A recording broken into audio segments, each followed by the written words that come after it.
The United Nations High Commissioner for Human Rights encourages the international community to support Sri Lanka in its recovery, but also in addressing the underlying causes of the crisis, including impunity for human rights violations and economic crimes. For sustainable improvement, however, it is vital to recognize and assist Sri Lanka to address the underlying factors which have contributed to this crisis, including embedded impunity for past and present human rights abuses, economic crimes and corruption.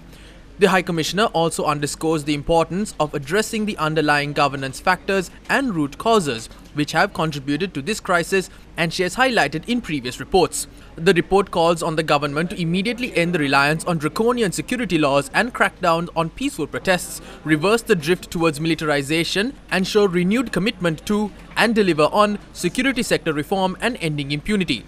It adds that while the security forces recently showed considerable restraint in response to mass protests, the government has since taken a harder line approach, arresting such student leaders under the Prevention of Terrorism Act and violently suppressing peaceful protests. The report also notes that a heavily militarized environment and culture of surveillance also continues in the north and the east of the country. The report urges the new government to relaunch a comprehensive and victim-centered strategy on transitional justice and accountability with a time-bound plan to implement outstanding commitments, including taking steps in relation to the establishment of a credit truth-seeking mechanism and an ad hoc special court. Expressing concern about the lack of progress to establish the truth about the Easter Sunday bombings in 2019, the report also calls for a follow-up, independent and transparent investigation with international assistance and the full participation of victims and their representatives to pursue further lines of inquiry. The Human Rights Council will hold its 51st regular session on the 12th of September to the 7th of October